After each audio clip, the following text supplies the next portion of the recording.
Hey everyone, it's Marvin. Thanks so much for listening to Books and Boba. I just wanted to take a quick second to remind you that Books and Boba just launched our Patreon to help support our future endeavors. Rira and I have been running Books and Boba for the last 6.5 years, and we've always talked about wanting to do more, including expanding our content offerings, being able to go to book events and do more coverage. And so to help us get closer to those ambitions, we started a Patreon to help us grow and to better support books by Asian and Asian American authors. We are offering 2 tiers for our Patreon. The first is our regular Boba member coming in at $3 a month, which will give you access to our brand new Books and Boba Discord server, so you can engage with your fellow Books and Boba Club members and also Rira and myself in real time. This is where we'll be aiming to move the bulk of our book club discussions, but rest assured we'll still have a presence on Goodreads as well. And our premium tier is our Honey Boba member tier, coming in at $5 a month, where in addition to access to our Discord server, you'll also get access to our monthly Boba Chats, a bonus podcast where Rira and I and some guests will get together each month and have a more casual discussion on stuff that may or may not be book related, as well as answer some listener Q&A. Honey Boba members will also have access to a poll to help decide an official Books and Boba book pick once per quarter. So if any of that sounds interesting to you, support Books and Boba on Patreon by going to patreon.com/booksandboba. As always, Rira and I really appreciate your support. All right, thanks for listening, and I'm on with the show. Hey, it's Marvin. This episode of Books and Boba is brought to you by Audible Theater Presents Good Enemy, a play by Yilan Liu and directed by Che Yu, playing now at the Moneta Lane Theater in New York City. The play is about a father who learns that closing the door on his past means shutting his daughter out. When Howard makes a surprise cross-country trip to see his college-age TikTok-loving daughter, he's forced to confront the realities of their relationship and the rift between them, a rift caused by Howard's own refusal to face memories of his life as a young man in China. In a smart, thrilling story that deftly weaves together 2 generations and 2 continents amidst sweeping social change, Good Enemy explores the power of human connections, affirming that no one lives an ordinary life, no matter how hard they try. The New York Times cheers with a serious mind, an inventive spirit, and a goofball heart. Good Enemy is a melange of a play about getting a second chance and being wise enough to grab it. The play is in its final weeks of production and must end on November 27th, so if you're interested and in New York City, you can learn more and get your tickets now at goodenemyplay.com. And just for Books and Boba listeners, you can get a special 25% discount by using the code BOBA25, all caps. Again, that's goodenemyplay.com with discount code BOBA25. And now, the show.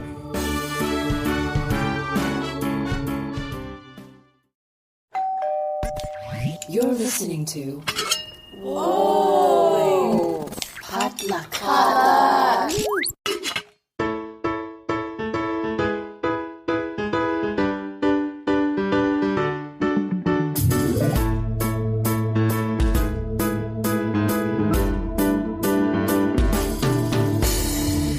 And hey, you're listening to Books and Boba, a book club and podcast featuring books by Asian and Asian American authors. My name is Marvin Yue. And I'm Rira Yu. And welcome to episode 200 of Books and Boba. Rira, Woo! We've made it. We made it. We've talked about it, and it seemed like a far off dream, but we are here. Yeah. We made it to the not finish line, because we're still gonna record episodes. But you know what I mean. It's a milestone. I kind of feel like we should have done something special. And I think we mentioned doing it, but then things got busy. I got married. Holidays are coming up. We'll find a reason to do something special with all our fans sometime soon, I think. It's something that we've always wanted to do. And actually have a little bit more time right now because of certain professional things that happened. So maybe we'll do it would be really nice to hang out with some of you guys, because Marvin and I were just in our rooms all the time. Pretty much. And we don't really know how many of you guys are listening and if you guys exist. I'm sure you guys exist, because we've made it to episode 200, and this would not have been possible without some of you guys listening and sending us messages. We do read them, and thank you so much for your support. Yeah, I mean, it really feels like it's a really weird time right now because whenever I do make a tweet on Twitter, it sounds like I'm screaming to the void because who knows who hears that these days. But yeah, thanks to everyone who's been following us. We've been trying to ignite our Instagram page. I've been kind of it's been a little dead lately, and that's my fault for not being on top of that. But yeah, we're gonna start hopefully. But yeah, we're planning to at least be more present in social media. At least that's the goal. But especially since we might have to switch platforms because we're the most active on Twitter, which is where publishing is the most active, and Twitter is kind of going through a weird time where we don't really know what's going to happen in the next couple of months. Is it going to disappear? Like, is it going to sink like the Titanic? And are we like the musicians who like play until we go down with the ship? Who knows? Knowing us, that we probably are. We're definitely the musicians. I mean, I was there since, it was founded. I was there when the dark magic was yeah, I was there from the beginning, so maybe I should stay until the end. I don't know. It's kind of fun just to watch things burn, right? Yeah, true. I just don't see myself being a book talker because the level of commitment in like creating content there is neither of much us are higher. Yeah, neither of us are really on camera people. Rira and I both do our best behind the scenes. We're both editors and producers. We usually help other people. Yeah, we're used to helping other people. And then when on the rare occasion when we are on camera for other people's panels or interviews, it's always very awkward. A little bit. Yeah. Well, we're not here to reminisce on the demise of Twitter. We are here because it is our mid-month check-in for November 2022. As always, we're going to go over the latest book deals and book news, specifically regarding Asian and Asian American authors. Rira, we're doing something a little bit different this time, though, right? Yes, since Harper Collins Union, they went on strike this past week. We'll cover that news in a little bit. But since they have gone on strike, they've requested that reviewers and influencers, withhold reviews, nominations, blurbs, etc., if they're able to. And what I did for this month is I moved all of the book deals that were under Harper Collins and its imprints to a different doc. We'll cover it once a fair contract is reached with the Harper Collins Union. So apologies to the authors who were hoping to listen to their book deal on this episode and we didn't cover it. But we are pro-union on this podcast. Yeah, we support the workers because we and I have both been workers, ununionized, and it was not great. No. I have yet to be a part of a union, and man, do I wish I was part of one. All right. Well, we'll talk more about that later on in our news segment, but first, let's get to our first publishing deal.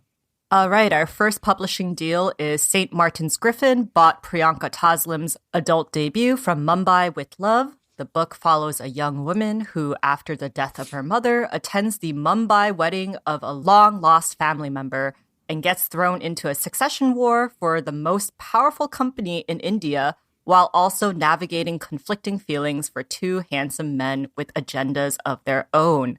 Publication is slated for 2024. This sounds like a lot of fun. It started off kind of on a bummer, but then it gets into Knives Out, Succession with Love Triangle. You know how much I love weddings in books, so I'm down. Also, a wedding of a long lost family member, that sounds very dramatic. Yeah. So yeah, and it's probably not fun in real life, but reading about rich people trying to fight over inheritances, it's one of my favorite things. All right. Next up, Crown acquired in a 2-book deal The Notes by debut novelist Catherine Con Morse. This contemporary YA novel follows Claire Wu, a Chinese-American pianist at a performing arts boarding school whose dedication to music is rekindled by a glamorous new music teacher, but is challenged by warning notes, her first love, and the pressure to succeed. Publication is planned for summer 2024 and a second standalone book for summer 2025, respectively. I don't know why, but I just got like anime vibes. Kind of like one of those arts animes or music animes where it kind of reminds me of Your Lie in April because it's also about a pianist who finds his passion again thanks to a third party. Yeah, I mean, I definitely feel this book also has a lot of like Rira's keywords. Music, boarding school. Music, boarding school, trauma. All right, moving on. Levan Corrido acquired Mani Semilla Finds Her Quetzal Voice by debut author Ana Lapera. The upper middle grade novel follows Manuela Mani Semilla, a 12-year-old Filipina Guatemalan girl who just wants two things: to get her period and to thwart her mother's plan of taking her to Guatemala on her birthday.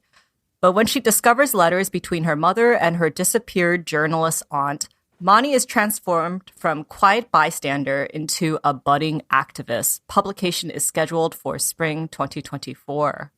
Did you ever, I don't know how often you went back to Korea or Asia when you were a kid, but I remember a couple times when I was very unhappy to go back to Taiwan. But then once I was there, it was the best time of my life. Especially when you're 12, you don't want to leave your friends over the summer. Everyone's doing summer camp and fun things, and you have to go to the sweaty tropical island to hang out with your grandparents. That is to say, I find this premise very relatable.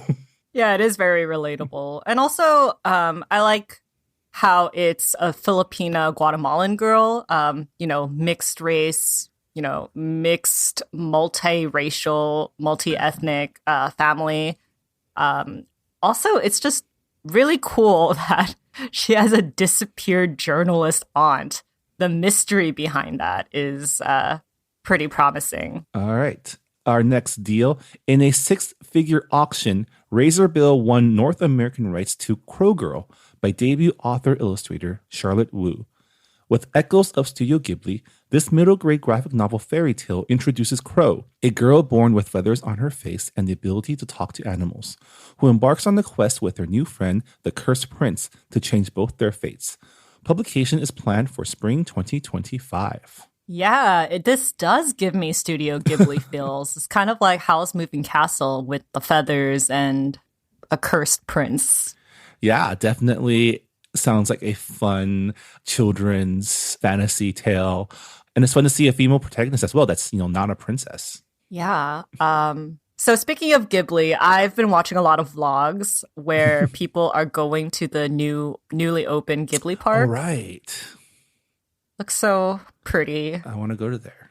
Japan's open. We live in the wrong country. I mean, Japan's open. No, for because tourism. you need tickets. You need tickets to go. Oh, is it like a sold out situation?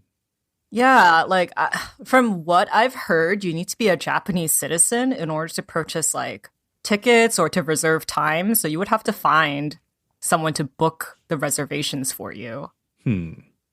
I don't know if that's true, but that is what I've heard. And I'm like, I mean, that tracks because a lot of the amusement parks in Japan, there's a lot of hoops to go through. The thing is, I have a relative there, but they're not very tech savvy. So I don't know if I can walk them through the booking process. We'll have to figure this out. But yeah, I love that it's a middle grade graphic novel. So, it's for the kids and something fun that I can also, as always, looking for stuff to give to my nieces and nephews who are getting into reading. So, congrats to Charlotte. All right. Next up, in a 3-book deal, Scholastic acquired world rights to Inside Scouts, written by Mitali Banerjee Ruths and illustrated by Francesca Mahaney. In this early reader series, 2 young doctors in training use their special abilities to shrink in size, explore the systems of the body, and practice emotional skills like kindness, bravery, and strength. Publication of the first book is planned for spring 2024. This sounds like a biology version of like the Magic School Bus. Do you remember those books? Oh my God, that takes me back. I don't think I've ever read the books. I just watched the show. Really? Oh, I read the books. I used to borrow them from my elementary school library. And you know, the teachers would usually read to us as well, because it was a fun way to learn about science. This also gave me like, do you remember that film Inner Space? I think it starred Dennis Quaid as like a scientist in a tiny submarine that shrinks down and travels around the bodily systems of Martin Short trying to escape. Yeah, no, I've never heard of that movie, but I am getting kind of like Osmosis Jones vibes, even though that's like not that's not a doctor or a third party going into a body. It's about someone who's actually part of the body that fights crime and viruses that try to invade your immune system. But this sounds really fun. Yeah. And also the anime styles at work, right? That's to say, stories about learning about the body through adventures is an A+ setup in my book, and definitely sounds like it'll be a lot of fun. Okay, next up, Roaring Brook acquired world rights to The Star in You, a picture book by Katrina Moore, illustrated by Amber Wren, that celebrates the unique star that shines in each of us. Publication is set for fall 2024. So not much description to go on. However, the message is very cute. Yeah. Do we think we're talking about literal stars or like figurative stars? Because, you know, is this like exploring the universe within yourself? Or I feel like it's figurative, saying everybody has something unique about them that makes them shine, and it's going to be illustrated as a star because it is a picture book. Or is it stars and pop stars a star? That's true. Yeah, maybe. I guess we'll find out. But congrats to Katrina and Amber. All right, next up, Little Brown bought Ream Shukairy's 6 Truths and a Lie. The novel follows 6 Muslim teens as their lives are upended when they are falsely accused of an alleged attack on Los Angeles Beach and must trust or turn their backs on each other to prove their innocence. Publication is scheduled for winter 2024. Man, The Prisoner's Dilemma. this sounds harrowing. Yeah. Kind of reminds me of Big Little Lies, not just with the title, but also with like the investigation part. But wow, being accused of an attack as like a teen just because you're Muslim. I'm guessing that this is a racially targeted arrest. Yeah, definitely gives those vibes like post 9/11, paranoia, prejudices, and teens that are pitted against each other in like, you know, a legal system that isn't on their side. I see a lot of potential here for both juicy drama and like depressing reflections on the state of our law enforcement. Yeah, definitely getting those vibes as well. All right, next up, Tundra acquired Team Park by Angela Ahn, the author of Peter Lee's Notes from the Field. Attempting to prove himself to a sports-obsessed father, 11-year-old Evan Park trains for a Dominator Ninja Junior competition. But when an accident sidelines him, he must shift gears to look beyond a solo competition and rally the whole family for a local fun race. Publication is slated for fall 2024. The sports-obsessed father that we all try to seek approval from. I don't know about you, but my dad was definitely not sports obsessed. My dad was more into rock music. Oh, wow. Your dad was pretty cool then. My dad really wanted me to love golf, and I was just really bad at it. And we also tried tennis, but I'm not very good with hand-eye coordination. But yeah, like I feel like this story of, you know, boys trying to prove themselves worthy to their dads is a pretty common trope. This Ninja Junior competition sounds super dope. It's basically Ninja Warrior, right? So Evan was probably like trying to climb stuff and fell and probably had like a bad fall or something. Because I don't know if you've seen these Ninja Warrior gyms that people build into their garages, but like they don't seem that safe sometimes. No, definitely not. But I like the fact that Evan and his family are going to be in a race / I'm guessing that hopefully there's like some ninja stunts in the race that the family is going to be in. I don't know. It sounds like just like your, you know, run regular walk race. 5K. Yeah. But, you know, shifting gears from individually like trying to prove yourself to your father and realizing that you don't have to it's a pretty solid lesson to teach, especially for young Asian Americans. Yeah. I mean, the book is called Team Park. Yeah. And, you know, I'm just thinking about if I had to do like a team activity with my family, we would be so frustrated with each other. We're all very competitive. And I feel like we would be very quick to throw each other under the bus. So no. I'm guessing that there will be some conflict within the family in this race. Sounds like a good time with the U's. Yeah. Yep. All right, next up, Triumph Books acquired world rights to the tentatively titled Wataru Misaka, Basketball's Barrier Breaker, written by Hayley Diep and illustrated by Naomi Giddings. The picture book is about the largely untold story of Wataru Misaka, the first person of color in the NBA, formerly known as the BAA. Publication is slated for fall 2023. Yeah, Wataru Misaka is someone that those of us who have been, you know, working around the Asian American community is like at least somewhat familiar with, because he gets brought up a lot whenever we talk about sports and, you know, barrier breakers. But, you know, in terms of the general public, I think he's still kind of largely a unknown figure. So it's cool that we have, you know, more books highlighting his journey. Yeah, and also more Asian athletes are getting their own stories told through picture books. So that's a really nice trend to see. Yeah, especially because like when Wataru was playing, it probably wasn't easy to be him in the league, right? Definitely I not. mean, this was back when probably the league was also super white. Yeah.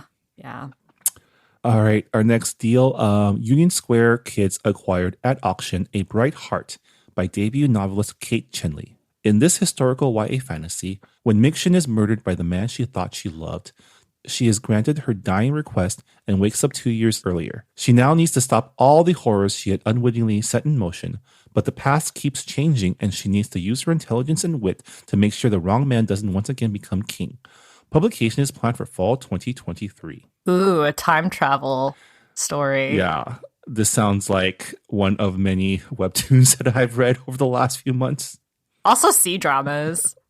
Oh yeah, we do love a good time travel, like redo. Yeah, but I love those. So I'm pretty sure I'll love this book as well. Yeah. It's like I will never get tired of I guess like historical time travel stories. I don't know. It's like so much fresher than, I don't know, contemporary time travel stories. I thought you were going to say you love seeing toxic men get what's coming to them. Oh, I mean, that's a given.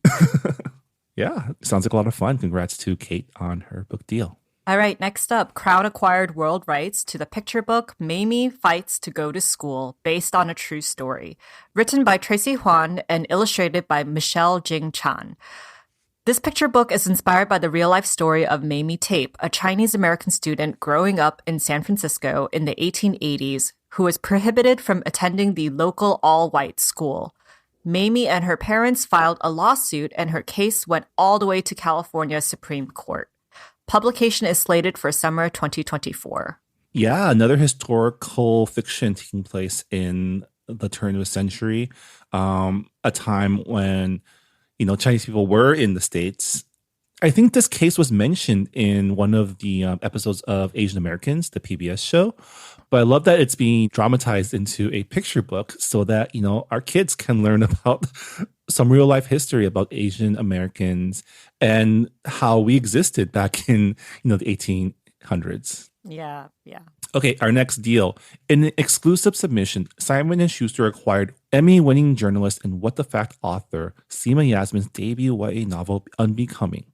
The coming-of-age tale of Muslim girls in Texas forced to navigate bodily autonomy in a post-Roe landscape, while uncovering secrets within the family and community. Publication is scheduled for spring 2024. I think this is our first book addressing a post-Roe America. Yeah, I think so too. A very heavy topic. Yeah. And it kind of makes sense that it's set in Texas. Sadly, it does make sense. But a very relevant tale for readers today. Yeah, especially with the added dimension of centering around the story of Muslim girls as well. I'm sure that will also complicate and add to their challenges as well. Yeah, a very timely novel. Huh. All right, our final book deal is In a Preempt, Crown bought world English rights to The Lucky Ones by Zara Chaudhary. The memoir depicts the 2002 anti-Muslim riots in Western India through the eyes of a Muslim teenager and explores the once proudly secular nation's descent into hyper-nationalism while mapping the legacies of Indian Muslims. Publication is set for fall 2024. Wow. Another book about a not so great time in history or modern history. I do like that we are seeing more books talking about these harrowing situations from the perspective of children and the people that are caught in the middle of it. Yeah, I totally agree. I love the fact that it's told through the eyes of a Muslim teenager. And it also takes place in India. So this is a story that probably not a lot of American readers know about. So yeah. And the fact that it centers on a nationalist movement, which is, while it's happening in another country, I'm sure we'll see some reflections on what's happening in our country as well, because, nationalism has kind of become a thing in the world today. And I think being able to reflect on the effects of that on regular people and specifically the most vulnerable people in your community is something that, people need to be more aware of. So yeah, congrats to Zara on her book deal as well. All right. So we have reached our news segment of our mid-month episode. Like I said earlier, we're going to cover the Harper Collins strike. So Harper Collins Union went on an indefinite strike starting on November 10th after working without a contract since April. We covered this back in our October mid-month episode, and negotiations with the publisher allegedly broke down over raising base pay for workers.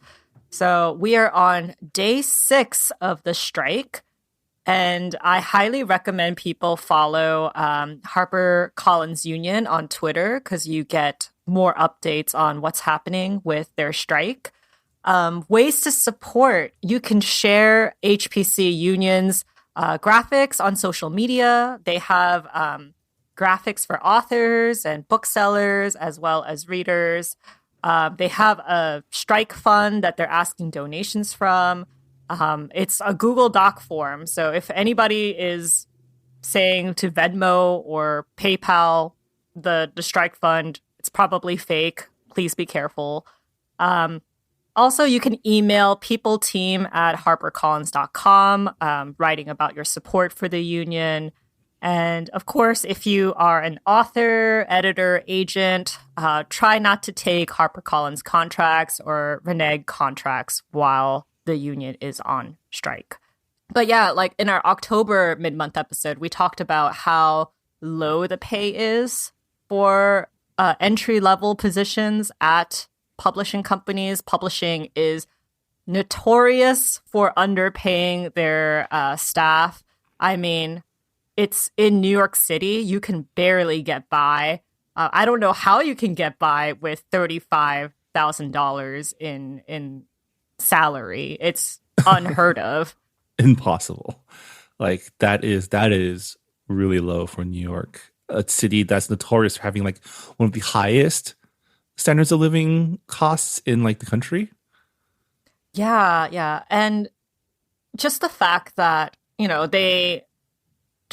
publishing is notorious for taking advantage of people's passion for books, because they're like, oh, if you're not going to do this, then we can hire like a recent college grad who is dying to be part of this industry and doesn't really care about being underpaid. Right. Or even using like the manipulative reasons like, oh, if you don't do this, books don't get out to the kids or the people. And, you don't want to be responsible for that, do you? Like there's a lot of, it's really interesting because there's a lot of mixed messaging between like the altruistic nature of books and like the cold hard fact that like these publishing companies are giant corporations that only want to consolidate power. I mean, we just saw the DOJ block the merger between Simon & Schuster and Penguin Random House, which is how we learned about a lot of these practices as well, right? Yeah, we learned that the high executive positions have no idea how their money is being made at their company.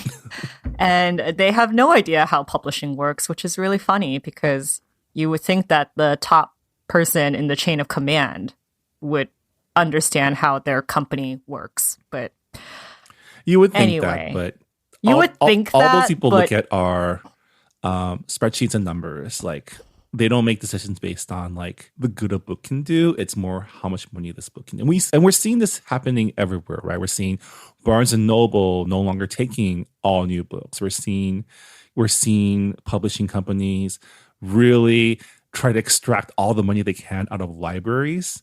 There's a really good Planet Money episode from last week that goes into the relationship between libraries, publishing companies, and ebooks. That's really interesting as well. Yeah, but of course, Harper Collins is like one of the biggest publishers in the industry. So if they are able to raise the base pay for their workers, then it's going to cause a ripple effect with all of the other publishing houses. So this is not just about Harper Collins. I remember when Penguin Random House raised their pay, and that caused an effect with other publishing houses.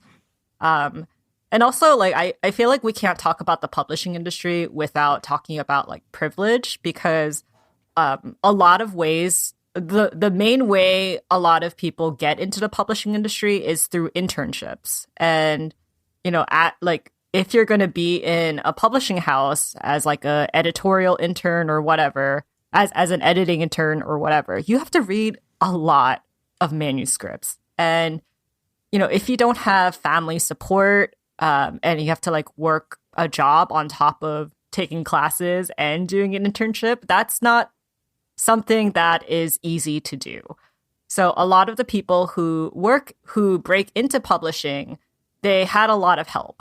And I feel like we don't mention that a lot in discussions about breaking into the industry. It is very much a privilege to get into the industry. And also, like, it's really heartbreaking to see how many BIPOC workers in the publishing industries have been burnt out because so much stress is put on them to make diversity work, quote unquote work. Go make diversity. Find us diversity, please. Yeah, they're given impossible tasks when they're promoted to higher positions. The publishing industry is like, hey, fix our diversity problem that we've had for centuries, for like dozens of years. Yeah, can you find us a pipeline of diverse books, because we realize that they sell now, even though we've spent no money in cultivating a stable of BIPOC authors and writers over the last few decades. Yeah. And not to mention just like the bias in marketing books, like, oh, these are the books that are going to sell. And you can't really predict which books are going to become top sellers unless you invest the money into those titles. I mean, as someone, so like I studied business in grad school, and the fact that we saw that the executives don't understand publishing does lend credence to the fact that they're probably not looking at that model. They're looking at why aren't these numbers bigger? Can we just focus on the big numbers? And if you think about it that way, all of these strategy decisions make a little bit more sense in how they came to that decision, right? Yeah. You know, support your unions, support creators that hand sell books. I mean, they really do so much work in the industry, and it's, you know, they don't get thanked enough in their work. Yeah. All right, so our last piece of news is that the 73rd National Book Awards happened in New York. Literally yesterday, as of this recording, November 16th, it was held at the Cipriani Wall Street.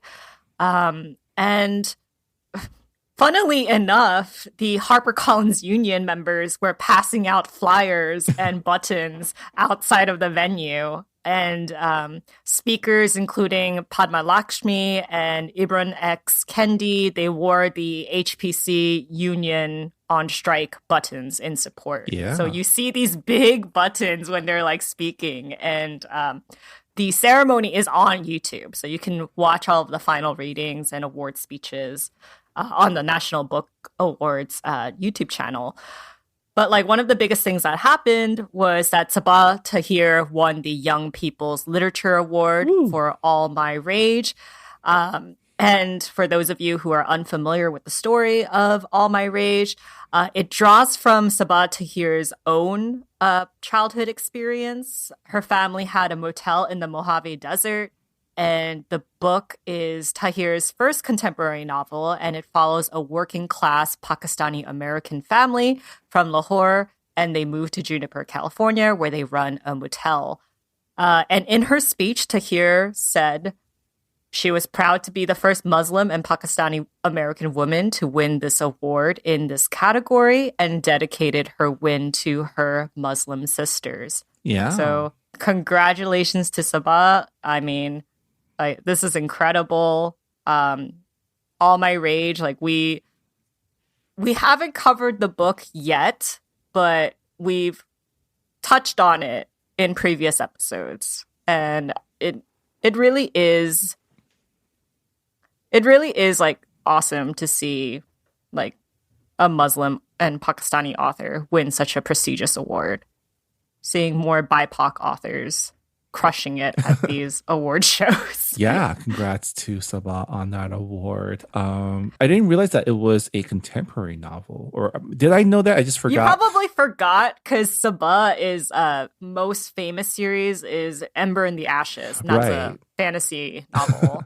And I mean, All My Rage sounds like a pretty cool fantasy title as well, but taking in the contemporary aspect, there's a lot of other connotations that can go with that, and so that's awesome. You know, like these book awards are important because they do drive book sales. And, you know, I think it's ironic that this book won because this is probably on a lot of ban lists, right? Because of the subject matter. Oh, yeah, 100%. And also, speaking of like book banning, that was a hot topic at the National Book Awards. They were talking about how like the American Libraries Association, they said that like book banning has been at its highest since they started documenting lists of book bans since like 12 years ago, I'm guessing.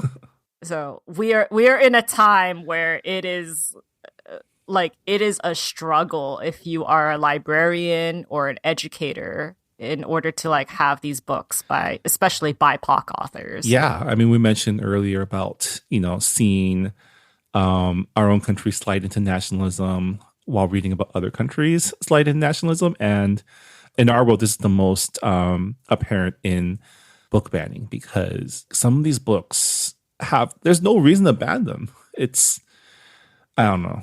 It goes against what we believe, which is that books can open up new worlds, new experiences, and new opportunities. So yeah, Books and Boba, anti-book banning. That our position stands. Anti-book banning and also pro-union. Yeah.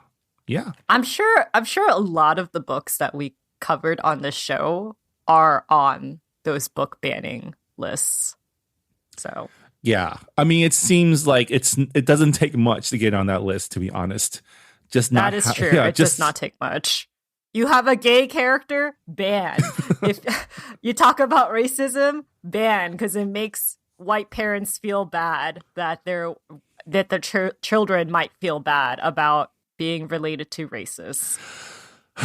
All right. And on that note, that'll do it for our 200th episode of Books and Boba. Rira, once again, thank you for joining me on this journey.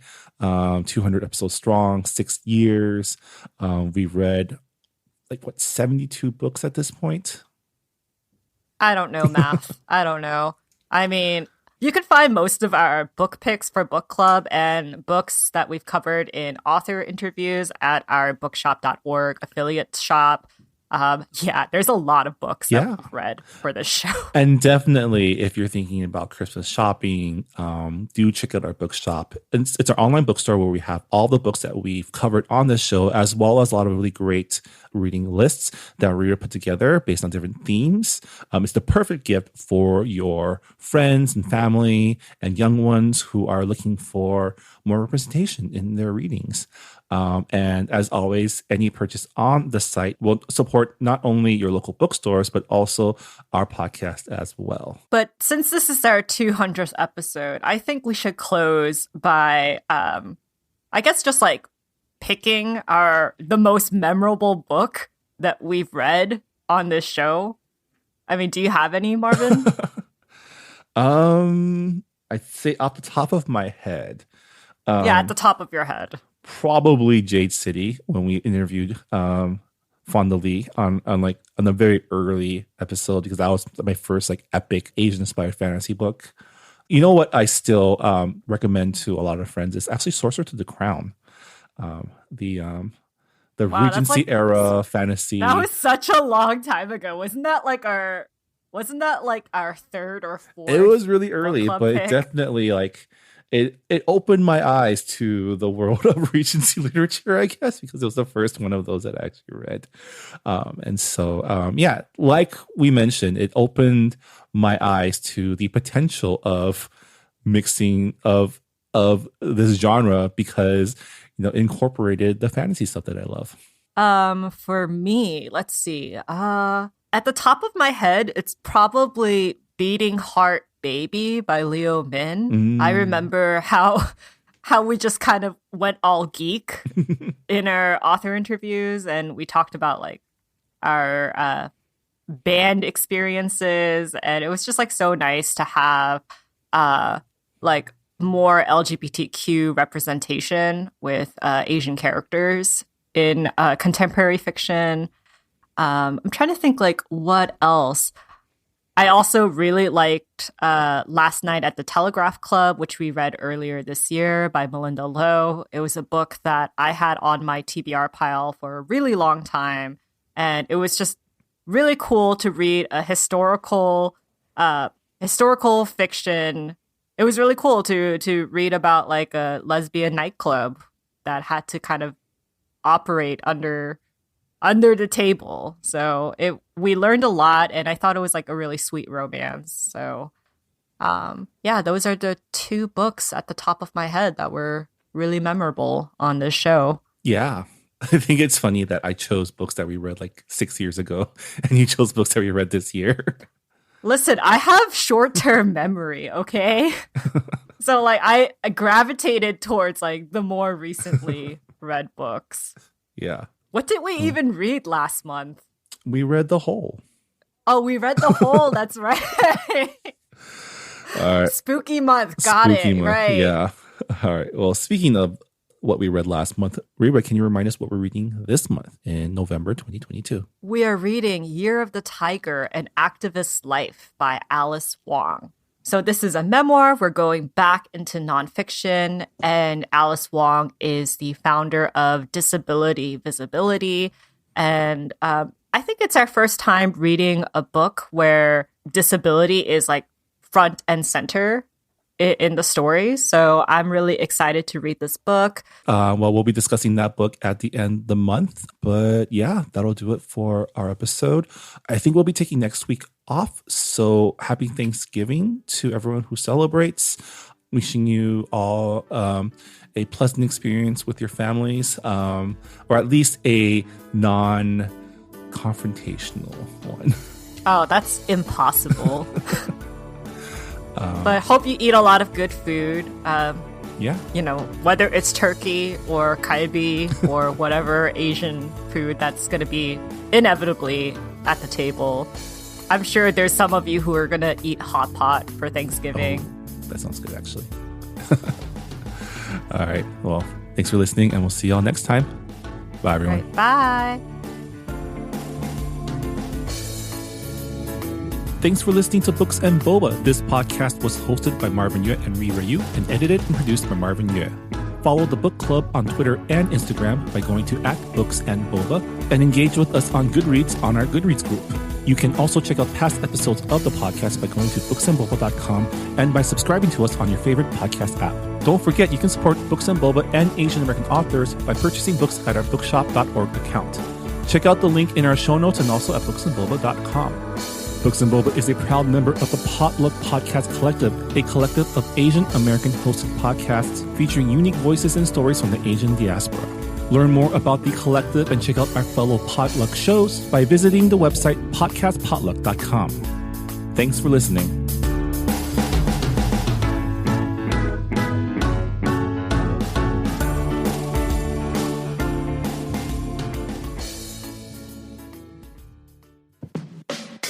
Hey, I'm Phil Yu, and you may know me from a blog called Angry Asian Man. And I'm Jeff Yang, author, journalist, and celebrity dad. We host a podcast called They Call Us Bruce, an unfiltered conversation about what's happening in Asian America. Each week or so, we host a discussion about some of the most vital and interesting topics in our pop culture and our community, bringing in guests who are shaping and informing this thing called Asian America from Hollywood to D.C. and beyond. We got media, entertainment, food, family, politics, representation. The good, the bad, the WTF of it all. So check us out wherever you get your podcasts or at theycallusbruce.com. Peace. Peace.